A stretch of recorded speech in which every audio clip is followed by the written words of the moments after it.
You're listening to Rico and the Man. All right. Okay. Sign me up. All right. Sign me up. All right. I'm sold. Yep, there we go. Sold. Sign me up. Sold me. With Rob Tregler and Peter Martino.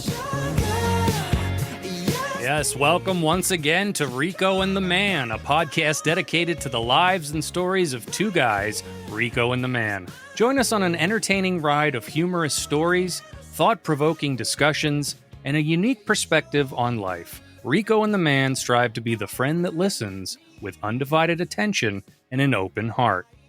You like that opening read? I love that opening read. Yeah, AI wrote that. What? Chat GPT, Pete. I asked it to Really? write an intro to our show, and it gave me that stupid thing, which only backs up my constant claims that AI is still not that smart. So it's making the lazy people of today even lazier. Absolutely. Yeah, I asked Chat GPT to write a poem about Frederick Slack, the penis painter. What did it come up with? Would you like to hear it? Absolutely, I would. All right, listen to this. It's not that far off. Frederick Slack, the penis painter. His talents have yet to wane. On walls, on canvases, his art both evokes and amazes. A striking blend of interest and fear, his art a daring shade of queer. On faces, bodies, and canoes, his work expands yet surprises.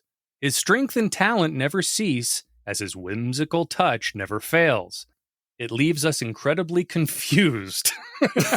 That's for sure. So take a look, take a breath, and enjoy this art in its utmost of grace, for there is no denying Frederick Slack is the penis painter face. That is beautiful. We should get that embroidered on a pillow and give it to him. Yeah, we should. It's a long All poem, of that. but yeah. A very big pillow. He needs two pillows, I think. But anyway, how are you, sir? All right. I'm a little constipated, actually, but I'm hanging in there for the most part. Whoa! Constipated? What's going on? It's nothing Backed up? It's nothing crazy. It's just, when you haven't gone in like a few days and you're just kind of like, what the hell is going on here? Like, why don't I have to go? It makes you like question everything that's You're going in a poo on. panic. Digestional system.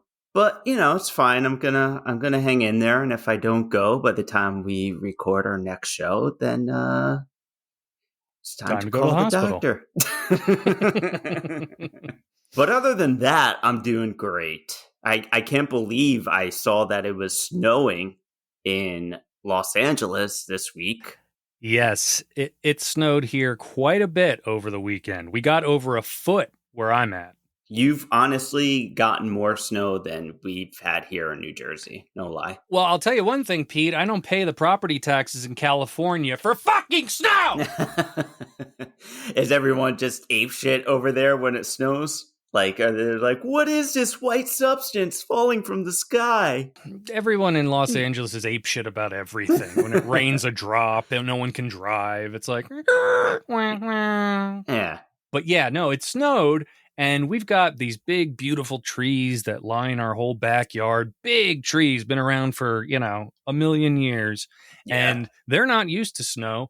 And two of them collapsed. Oh, no. And took out my fence. And I had this, like, metal overhang thing that just collapsed. Jesus Christ. When it rains, it pours over at the Trengler house. It always does. Good Lord. Yeah, I fucking get up. I see snow. I'm like, oh, cool, it's snow. And then I look at my fence and it's like, what? Well, at least it didn't hit the house, right? No. It's fine. It's fine in the grand scheme of things. Everyone's happy. Everyone's safe. Everyone is protected. No one's been hurt. But it's just one more goddamn thing I got to call somebody about. Jesus Christ.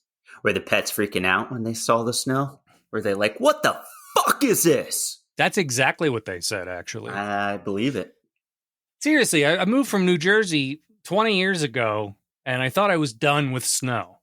Yeah, I mean, it's weird in New Jersey because it's been a very mild winter, so much to the point, and I'm not a winter person, I'm a summer person, but so much to the point where like, even I am like, I can use a cold day. Like sometimes I like cold days, especially when I don't have to go out or go anywhere. But Cold it's days are just, nice. yeah, Brisk cold days. I like cold days, but not yeah, wet days. no, because then you have to like shovel shit and it's a mess. But yeah, it's kind of freaky the weather this winter. That's the thing about getting older that I got really depressed over the weekend. It was snowing, kids are sledding, and I used to be an avid sledder. I would sled as much as possible growing up. Okay. And I'm watching these kids and I'm like, oh, that looks exhausting. Wet I know, and right? just, and my wife's like, you should go sledding. And I'm like, at one point in my life, I would love to, but not right now. I Yeah. don't know. And it got me so bummed out. I was like, what's wrong with me? See, I was the opposite. Even as a kid, I couldn't stand going out and getting cold in the snow. Oh, yeah. It just seemed like such a big project, even back then. I'm like, It's quite a production. Yeah. I'm like, is it really worth it? I'm going to go out there for a few minutes and come back in all wet and soggy and cold. It's like, it's not worth it. But snow tubing is fun. I will say that. I have gone snow tubing a couple of times, and that is fun. Have you ever done snowboarding or no? I have tried snowboarding and skiing. Not good at it. Yeah, snowboarding I heard is hard.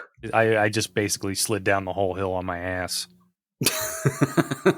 But yeah, I just don't have it in me to get all dolled up to go outside and just get ruined after 10 minutes. Well, think of it this way. Some people just go outside their front door and play in the snow, go sledding, whatever.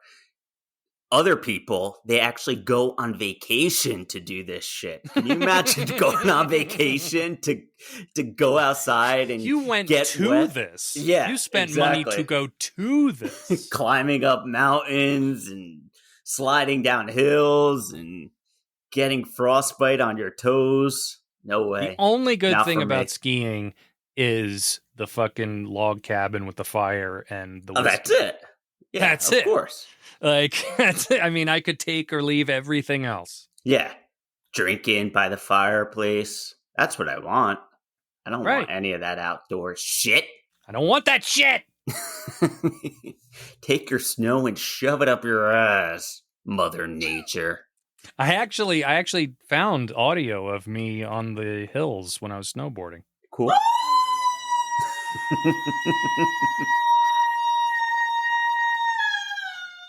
Oh, I'm sorry. That was when I was snowboarding and just found out Ozzy died.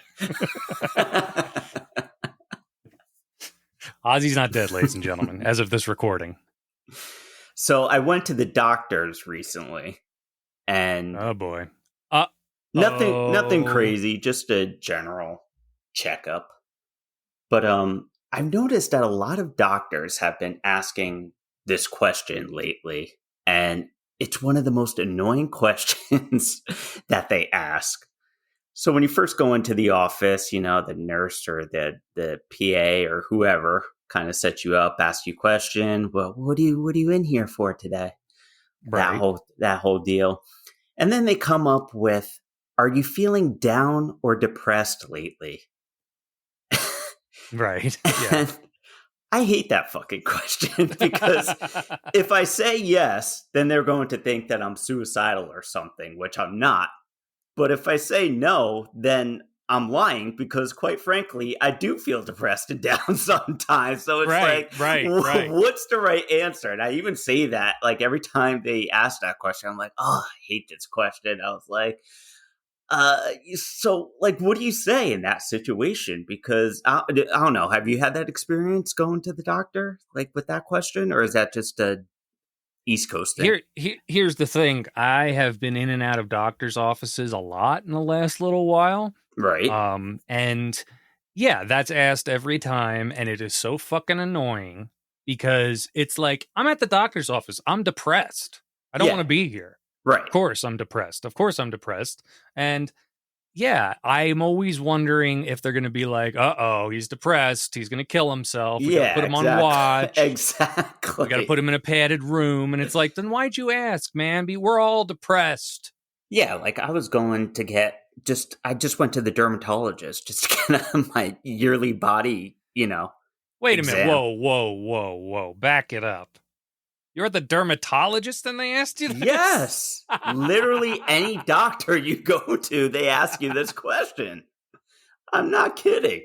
It's the worst question, but at least it's a specific question. This is my biggest pet peeve with all of healthcare. What's that? I don't know. You're supposed to be trusting these people with your life. They're supposed to be people who went to college for 87 years and semesters to be brilliant doctors. They're supposed to be able to answer questions that you have that most normal humans don't know the answer to. Yeah. And they judge your entire well-being on a scale of sad face to happy face. I know. It's so Give me a scale true. on 1 to 10 of your pain. Yeah. And then they show you a chart like you're a 2-year-old. Right. And that's what we're going off of. You don't have a machine that you could stick in me and ask me, you see how much pain I'm in? It's like, don't you know by now how much pain I'm in? You've been running all these tests. Took my It's blood the red work. face. Yeah. The upset face, the one that looks like my face. That's how I feel. It's the hurt, angry face that's ready to explode at the end. It's the face. It's the face with the color of blood. How about that? It's a face that looks like it's ready to choke you right now. It's so true, though. Like, I can understand for like kid patients, like to have that little chart, but for like adults to have that up there.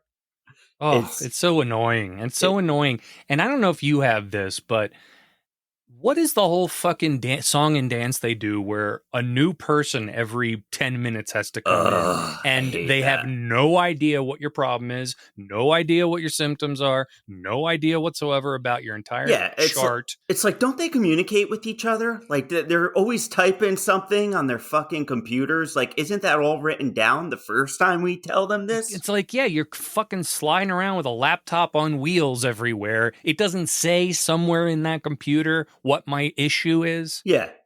We had to go to the ER recently for Adriana's appendix, and same thing. You have like a new person coming in the whole time. So what's what do we got going on here? My daughter's stomach is about to explode. That's what we have going on here. Can you fix it? Do you see my round red face? I'm number 10 right now. Don't put me up to 11. It's just every step of the way, as far as medical assistance goes lately for me, has just been one pain in the ass to the next. Mm-hmm. And all the way down to the fucking pharmacy. I live in a very desolate area. We have one pharmacy. They're open for about 20 minutes a day, not on weekends. And I've needed a lot of different prescriptions in the last couple weeks. And all I would love is for them not to be fucking as rude as they possibly can be to me. I am trying to get through this life being somewhat of an affable person, but I fucking call these guys and I'm like, hi, I need this med refilled for me. It's up and, I kind of need it in the next 24 hours. Yeah. And the guy's like, yeah, we don't have it in. We'll get it in tomorrow. And I'm like, okay, so I can pick it up tomorrow. That's what I said on the phone. What a douche. And it's just like, come on, can one step in this whole process be somewhat pleasant? None of it's pleasant. It's all bad. At least have some cordiality, which is not a word. But you're making it up because that's how angry and frustrated you are. That's what we do here on Rico and the Man. Isn't that right? Yeah, really, brother. Look, I said this a million times in the past. You have to be your own doctor because these doctors see thousands of people in a week. So they're not going to remember all your ailments. So you have to keep your own record, keep your own medical charts, keep your own documents. Like your own morphine drip. Right. you have to do it all yourself because you can't rely on doctors because they forget and you have to remind them. And sometimes I sound like an idiot repeating myself when I'm talking to these guys or girls. But you know what? If it's going to get the message across, then consider me a broken record. Yep, Thank you. There you go. Good night, Thank everyone. you. Are you feeling down or depressed lately? Yes! God damn it! There's a stake in my eye. Yes, I'm feeling down and depressed. I am standing in a puddle of my own blood and shit! I just shit my pants and I can't control my bowel movements. I'm not doing great. On a scale of 1 to 10. I'm calling it that. It almost sounds like they're being a little bit demeaning to you when they're doing that whole chart thing. Because it's almost Well, like... yeah, they're treating you like a little kid. Right. It's like, so tell us where the pain is. 1 to 10. It's almost like they don't believe you unless you say 10. It's just a 10. That's why I'm here. 10, 10, 10. 10, 10 wins. Just like Bo Derek. She's a 10. Just like Russell Crowe and Christian Bale. It's a 3-10 to Yuma. But you're right. You're right. If you want something done right, Pete, what do we all say? You gotta stick a pinky in your ass. What? I never said that. Whoa. But anyway, moving along, unless there was anything else about the No. doctor. It's getting me agitated It's talking getting me, about yeah, it. let's move on to something Let's more talk about pleasant. something good. Oh, wait, no. Did you catch Woody Harrelson's SNL episode? I did. And I was surprised because I usually like Woody Harrelson and when he's on SNL, but this was just a weird episode to me. What'd you think? Well, let me preface this by saying for 50 years, Saturday Night Live has had its ups and downs. Mhm. You know, many shows over the years have been just plain bad. But I have to say that this Woody Harrelson episode was by far one of the worst episodes I've seen in a long time. Yeah, it was a Like- weird episode for sure. I felt like each sketch had a premise that was like telegraphed in the first 30 seconds and they just pummeled it into not funny land. The worst offender, I think, was the very first sketch when they're in the The jail. bailiffs or whatever? Yeah, like that's what they started out with. That's what I'm saying. The two bailiffs commenting on the prison visit. It's like, we get it. Like, we got it in the first 30 seconds. Yeah, And that's the whole bit. I mean, who's writing some of these? Like, the premise of the ship captain yelling at his crew with silly statements. That only goes so far before we're like, we get it. I know. We get the joke, guys. The only sketch I did kind of like was the when he's in the fat suit. He had to gain all that weight for. That was pretty good. I mean, at least it was marginally funny. I mean, that wasn't bad, and the colon box one was pretty good too. that was good. The Yeah. pre-tapes are good. The Yeah. Please Don't Destroy short was good. Yeah, That was really like one of the few shining moments in an otherwise clunky, incredibly odd and not funny episode. right. Yeah, it And was odd. What was with the fucking monologue? I know. I don't even understand what he was I actually have it here, and I wanted to listen to it again because I was like, what the fuck is he even talking about? The biggest drug cartels in the world get together and buy up all the media and all the politicians and force all the people in the world to stay locked in their homes. And people can only come out if they take the cartel's drugs and keep taking them over and over. I threw the script away. I mean, who is going to believe that crazy idea? Being forced to do drugs? I do that voluntarily all day long. So is he anti-vax? And that's what I'm getting from it. But I'm surprised they let that slide. I'm surprised Lauren let that slide. Well, it's also, I had read that people who went to see the dress rehearsal said it was the exact same monologue, and they were shocked that it was the same one because it landed like a fucking brick. Yeah, it was definitely weird. I would rather them just do a 5-timer skit opening Right. monologue. Same shit. There's a jacket. Yeah. Yeah, I know, it was weird, but It seemed like it was something he wanted to say. Like it's something he wanted to get out. And it was Right. like, but why? Everyone has a really nice view of you. Why make it divisive? Yeah. Why even dip your toe in that water? What is the benefit other than people are like, he's a weirdo now? Yeah, like he wasn't outspoken from what I've seen before about all this shit. Like, why take your opportunity to do this on Saturday Night Live? You know? Right. It's like it goes against his whole hippie stoner type vibe, you know? And on the other front, like, isn't this argument kind of over by now? I mean, I know it's not over, but it's just not like a hot button issue. Like, you either do it or you don't do it. People just, have come to terms with that. Yeah, I totally agree. It's Like, not why? even something that's noisy right now. Yeah. like Why stir the pot again? What were you thinking, Woody? Come on, man. Wait a minute. White men can bomb on SNL. what? So I actually did watch an Oscar-nominated movie over the weekend. Look at you. I think it's the only Best Picture nominee that I've seen so far this year, and it was All Quiet on the Western Front. And I loved it. I'm a sucker for war. Yeah, I'm a sucker for war movies, but this was a really good movie.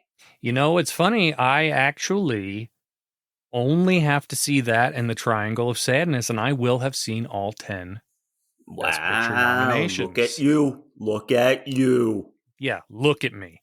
Yeah, it's on Netflix, so you can easily watch it. You could do the whole I English. know what I'm going to be falling asleep to tonight. You could do the whole weird English dub thing, or you can read subtitles. So it is a foreign picture. The cinematography in it is great. And it's interesting because it shows the German perspective, which we usually don't see in war movies, but it shows the German perspective from World War I. And it's really well done. So I highly recommend it. Well, since we're on this about Best Pictures and Oscar nominations, I actually believe, and we all know that you and I are huge Spielberg heads. Love him. Always root for the guy. But I do think that Everything Everywhere All at Once should win Best Picture. Whoa! Those are strong words, my friend. So, I'm choking. You got me all verklempt over here. You okay? Okay? It was that good, huh? You know what it is, Pete? It's very good.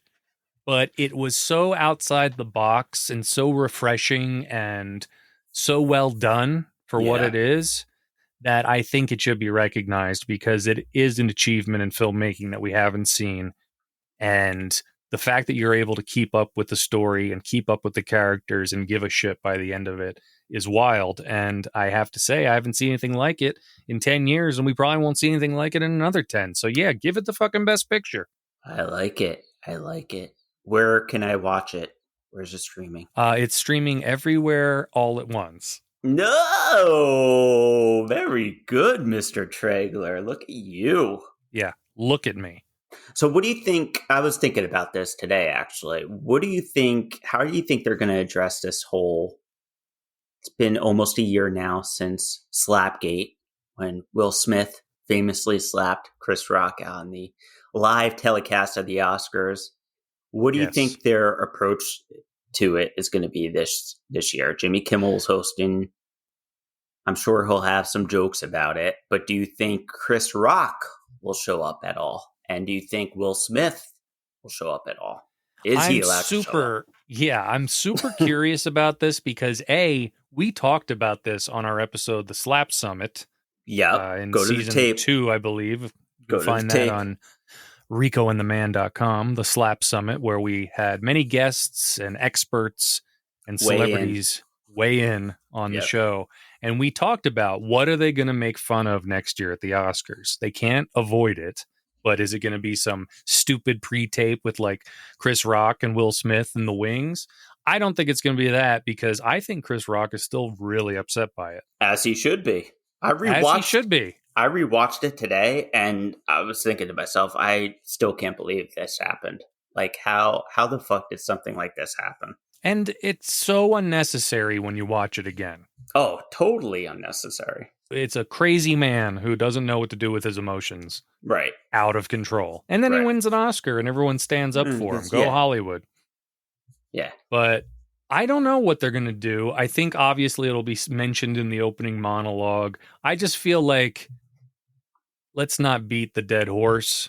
Yeah.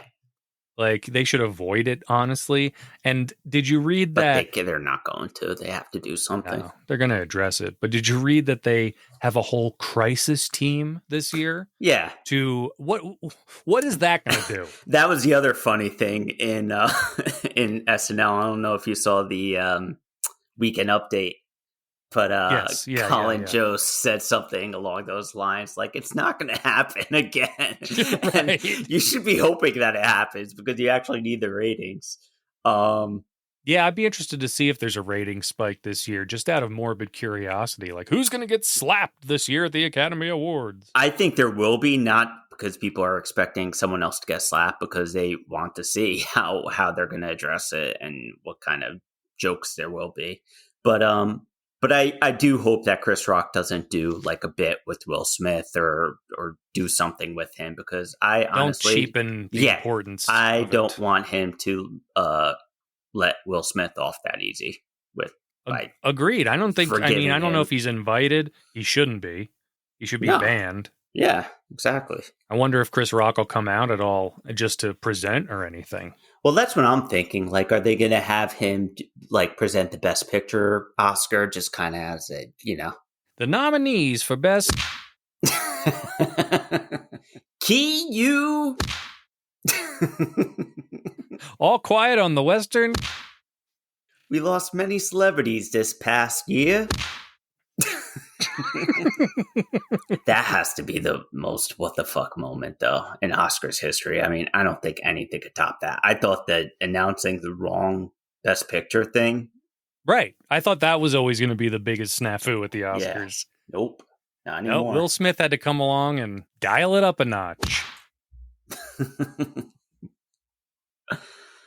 Oh, man. Did you see Wakanda Forever? It's another movie I saw. It's not nominated for Best Picture. But... Well, I wanted to talk to you about Wakanda Forever. The beauty of all these streaming services is that now new releases happen so much faster than they used to. Yep. I mean, you and I grew up waiting like a year and a half for a movie to finally come out on VHS or HBO or somewhere. Yeah. But today it's like 2 months later. Yeah.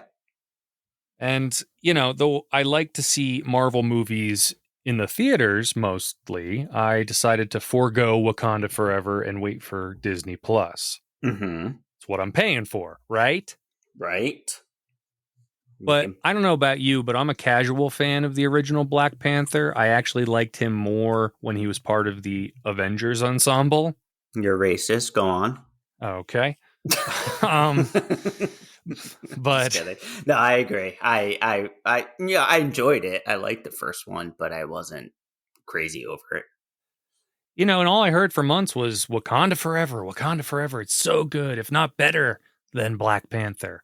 Sign me up. But and I finally got a few hours to myself and watched it. And I don't know what you thought, but I think it should be called Green Screen Forever. And I mean, I have a lot to say about it, but I didn't know you watched it, so I'm curious to hear what you have to say about it. I did. Well, I agree. I mean, the whole green screen thing is par for the course now with movies, so that didn't really stand out to me. I like Letitia Wright as Shuri. I think she's a great actress. But there's definitely a void there without Chadwick Boseman, and I kind of felt it in this movie. A little long, could have definitely been trimmed down. I think it was like 2 hours, 40 minutes, or something like that. It was epic. It didn't knock my socks off. I mean, I think the first one is still a better movie. It wasn't an awful movie. I didn't dislike it, but there's definitely a void there without him in it, and it sucks because I liked him and I liked his character, but it's Yeah. it's kind of hard to go on from here. Well, that's the thing. I know they were in a tough spot with the real life passing of Chadwick Boseman, Hmm. but this movie spends a lot of time grieving that, as it should, Yeah, but it's a much weirder and disjointed movie everywhere else, I felt. Like, the story is set up and tied up like so neatly, and there's a broad attempt to thread in Martin Freeman because he was in the first one, yeah, and a broad attempt to show that he was married to Julia Louis-Dreyfus's character. yeah, But they're underutilized, and you wonder why they're even there. right. But I mean, even the whole villain's mission is convoluted and kind of starts an unnecessary war that amounts to nothing. Well, that's what I was gonna say too. I thought the aquatic villains were cool, like cool looking, and they could have been a lot cooler, I think. But their whole backstory was very confusing. Like I didn't know how they came to be necessarily, and you're right. Their whole kind of mission of it, that he basically killed the queen, and then all of a sudden they like forgive him at the end, pretty Right. much. You know what I mean? It's Friends, like, friends. So yeah, that was kind of weird to me, but I like the whole aquatic setting and everything underwater. Like I thought that stuff was cool, and they could have really made it a lot cooler, I think. But the thing is, like I said earlier, the visual effects seem to be getting worse. And it's probably because Marvel treats their visual effects teams like garbage. That's true too. They sweatshop them until they break. Right. Oh, I think I just used sweatshop as a verb. Well, I'm going to sweatshop you. Stop calling it that! what did you think of Angela Bassett? She's nominated for Best Supporting Actress, the first actor to be nominated from a Marvel movie. Yeah, you know what? I thought she was fantastic, but I think Angela Bassett's fantastic in everything she does. Right. And I'm glad that they were able to give her a bigger role in this one. Sure. But I don't know. I mean, I feel like Angela Bassett should win for anything she's in. Yeah. I mean, she's been around forever, and she's definitely stood the test of time. I do love that song, though, by Rihanna that plays in the end credits, Lift Me Up. It's nominated for Best Song, too, at the Oscars. I was actually going to open the show with that, but it was too much of a downer. Yeah, it is a downer song, but I love it. I actually really like Rihanna's voice. But, yeah, I mean, they were painted into a corner. They did the best that they can, I feel like, but we just got to see what happens, where they go from here. Well, I mean, listen, since we're talking about Marvel, we seem to be in a Marvel takeover. Marvel takeover. Gotta use those drops when we can. I wanted to let you know that I took your advice, Pete. Uh-oh. Yes. Why'd you do something like that? I decided to go against Rotten Tomatoes' score and go see Ant-Man and the Wasp: Quantumania in a theater. Oh boy. Yes. I'm scared. And if you think for a second that this will be a more positive review, you are gravely mistaken. Let me guess, you blame me, right? I do blame you, Pete. I was super excited for this Ant-Man because it was going to be a very important Ant-Man. It was supposed to usher in this new Marvel villain, Kang. Yeah. It was supposed to be an Avengers scale movie, they kept saying. Right. And it wasn't. I think it was a mistake to bring Kang into the Ant-Man verse. Yeah. It kind of cheapens his importance next to a cartoony CGI nightmare, which is the quantum realm. Right. And the quantum realm, they're trying to do something like Star Wars for it. Okay. They're trying to make the quantum realm seem like, very like there's like a Star Wars cantina, there's spaceships flying everywhere. So it has like a otherworldly, like kind of outer space feel to it. Yeah, the entire movie is spent down there. And because of that, there is an obvious and very distracting overuse of the volume. The volume being the big stage that they like shot the Mandalorian and everything on. Oh, okay. I think they're abusing the volume. Volume abuse. There's elderly abuse, child abuse, and now there's volume abuse. Volume abuse. What's that? Is it like turned up too loud or something? And the whole thing is it cheapens everything because, I mean, I'm aware of the trouble behind the scenes with the visual effects teams. You know, they got stolen to finish Wakanda Forever, apparently. And it shows in both movies. Plus, my legs hurt from the leaps in logic for the majority of the movie. I feel like motivation in the Marvel universe is bored with itself. Right. I could tell already just from the previews alone that I'm going to be confused by this movie. Well, I mean, it's not even like Endgame where you're like, I'm excited to figure this out, what the fuck they're talking about. Right. Bill Murray shows up at one point, which we all know. Yeah. And he puts no effort into showing up in this movie, but nobody else did either. Really? Rudd didn't bring his A game? Rudd is Rudd. Yeah. You know, Rudd is great. We all love Rudd. It's very hard not to like Rudd.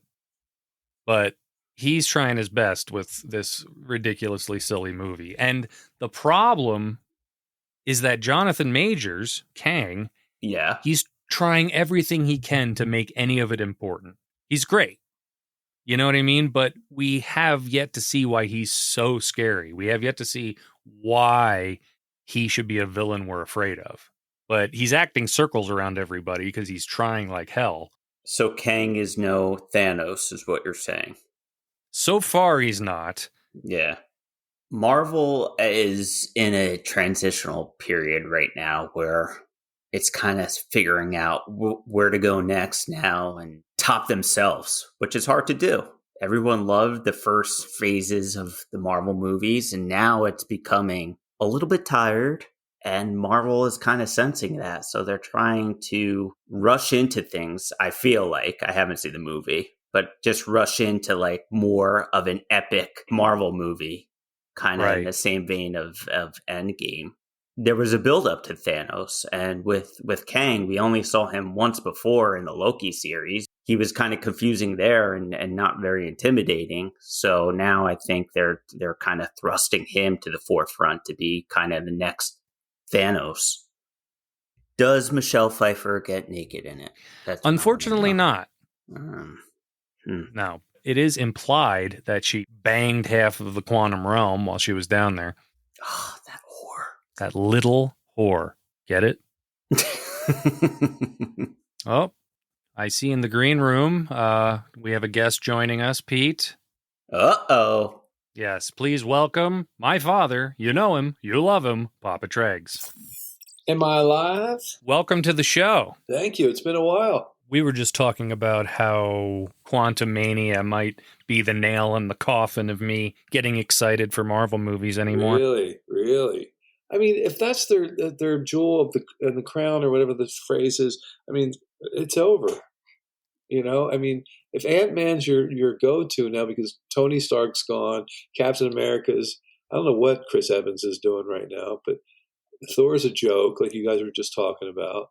So, yeah. There's not going to be a Hulk movie because didn't he die or something? I don't know, but whatever. Hard to keep up. It's hard to keep up. People die, come back, you know. No one's actually dead. I mean, if you think for a second we're not going to see Robert Downey Jr. show up in some capacity in the future because they're like, here's a check for fucking $90 million. Yeah. Please come back. Well, I did hear rumors that they may be replacing Kevin Feige as the head of Marvel. Not Kevin Feige. Yeah. I really? mean, I don't know if it's true or not, but he's made his money too. I know. Papa Tregs, did you see Wakanda Forever? Half of it. Well, it was, it's just like, it's 2 hours? It's 2 hours and 45. What's with the 3 hour movies now? Creed 3 is 4 hours long. Wakanda Forever is 2 hours and 45 minutes. Movies don't have to be that long, folks. Sorry. That was one of my gripes with Wakanda Forever. They definitely could have trimmed some shit out of that. Absolutely. Yeah. Make movies 90 minutes again. What happened to that? I know. Nah, 2 hours. I'm fine for a movie like that. 2 hours is sufficient. 2 hours it would have been a great 2 hour movie. At 2:45, I'm looking at my watch going, can we Wakanda out of here? Yeah, you're like, this Wakanda's going forever. Have you guys seen the clips online of the new Super Mario Brothers? It's got me really excited. Yeah, I liked it too. Yeah, I'm excited to see it. I just don't care for the casting of Mario, but it does look fun. Let's go. But I'm surprised, Pete, as an Italian American, you're not upset that Chris Prattino is playing Luigi. I know. I I know. I trust me. I claimed disrespect to the Italian people on previous shows many times. Go to the tape. Previously on Rico and the Man. And why can't Italians get good representation in movies? We have all these other nationalities that get great representation in movies now, and we have Chris Pratt, the whitest of whitest Americans, doing an iconic Italian character like Mario. Who's Sebastian voicing, Rob? I forgot who Sebastian Maniscalco is. Oh, yeah, Sebastian Maniscalco's voicing like a side character. I said, have him voice fucking Mario. Why is he voicing a fucking mushroom? That's so Hollywood thinking. It's like, we could put Sebastian. He'd be a better Mario, but Chris Pratt will be because of a few more dollars. You know what I mean? Yeah, exactly. I'd like to see a Super Mario by Sebastian be like, can you believe these Koopas? Yeah, exactly. Or Luigi, at least. Yeah, little kids don't fucking care that it's Chris Pratt doing the voice. If nothing else, it's just distracting. It should be no one. It should be a fucking character actor. Yeah. All those animated movies, it's way too important now that it's a celebrity. Yeah. Madagascar is a very funny movie, but the whole movie are going Ben Stiller, Chris Rock. Yeah. Yeah. Jada Pinkett, you know what I mean? And so I don't want to sit there and pick out the voices. I want to hear characters that I've never heard before. You know, that's why Charlie Brown was so endearing. You didn't know the actor was speaking Charlie Brown's voice. You know what I mean? Yeah, it was just some kid. Yeah. Hopefully it wasn't actually bald. You know what's so weird speaking of Sebastian is Chris and I saw a screening a year ago of a movie with him and Robert De Niro as his father called About My Father. And I just saw the preview for that. The trailer. Oh, it's coming out finally? Yeah. We saw it. You know, it had visual effects that you needed, all that shit going. How was it? Funny. We laughed a lot. It was funny? Yeah. Why, I don't know. The trailer doesn't do it justice? He's already bummed out about it. You know, and I said this to my friends in our text chain. It's not a theater movie. Wait for it. But No, definitely not. And I like Sebastian Maniscalco a lot, and I definitely know what he was trying to go for. But I thought it would have been much funnier if he actually had his father in it than like Robert De Niro. There's more Italian actors than Robert De Niro. And first of all, Robert De Niro isn't even that Italian. He's like maybe a quarter. But Hollywood is always going for like the low-hanging fruit. And I feel like it would have been much funnier movie if they had like a right off the boat, like Italian father, like his real father. Because with him in it, I feel like I've seen this movie before. It's like fucking it's called Meet the Parents. Yeah. It's called Dirty Grandpa. It's called Bad Grandpa. Exactly. No, you're just Rocky and Bullwinkle. You're generalizing all of his movies. No, he's actually good in this. He does play like an older Sebastian in this movie. He's not phoning it in, put it that way. I feel like he's been phoning in it for the past 25 years. Well, You know, I wanted to ask Pete. Yes. A couple episodes back, you mentioned that you've been watching the Willow series on Disney Plus. Oh boy. Now, from your one sentence review, I decided to not get started with it. But I wanted to ask, how was it? I didn't like it at all. It was one of those it was one of those things that, as it happened in the past, like you fall for the trailer and you're like, oh, this could be really cool. And it really made it seem like he was going to be the main character, which it really wasn't. He was kind of like pushed aside for these younger actors, which seems to be happening a lot nowadays when they kind of bring stuff back. But the thing that really bugged me about this series is that you have all these young actors in it, and they sound like a bunch of fucking California teenagers that would be talking now, the way that they're talking. Like, just their whole demeanor. It's like, isn't this supposed to take place in like an ancient time in like a faraway land? Like, why are they talking like they're from Beverly Hills? It was just so, yeah. Willow, you need to take the 101 to the 405. Yeah. 10 West. So fucking annoying. I mean, there were some cool parts in it, but I feel like it was a giant missed opportunity. Well, and Kevin Pollak was not in it enough for my taste. He was in one that would have made it better. And that's it. Yeah, maybe. Well, thanks for saving me 8 hours because I was going to watch it, but yeah, the fucking kids annoyed the hell out of me in it. It's just like, come on. Like, really? These are the best actors you could have came up with? It's like they're totally trying to appeal to, like, the younger generation and, like... Of all things, you'd think Disney would take a hint from, like, the sequel trilogy and everything else. Like, you know, if you're going to bring back an iconic character, maybe make them do something. Right. Did you guys happen to... catch the premiere of The Mandalorian? Hells yeah. Yep. I was kind of underwhelmed by it. A lot really? Of more of the same, yeah. Yeah, me too. You can't judge by the first episode, though, of the season. Yeah, but what was the point of that whole monster sequence? I don't know, but it was a fucking great entrance. It was so cool, but it was. I got a little revved up when he came in and that music kicked in. I was like, and Grogu popped up. I'm just getting a little tired of the whole, like, you removed your helmet. Go ahead. Yeah. Get over it. Yeah. All right. I'd be like, so I fucking removed my helmet. You slept without a condom. You can You went in bareback. You can no longer be a Mandalore.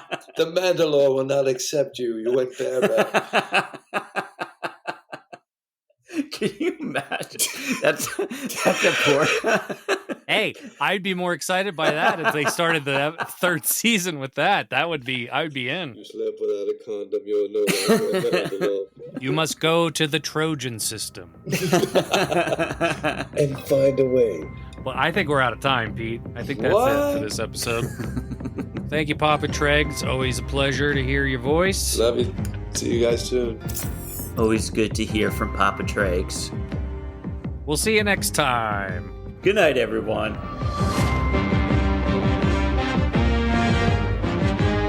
Thanks for listening to Rico and the Man. Don't forget to follow us on Twitter at Rico and the Man and subscribe to our YouTube channel. If you love the show, be sure to leave a review on Apple Podcasts. And if you hate the show, fuck you. For more Rico and the Man action, go to ricoandtheman.com.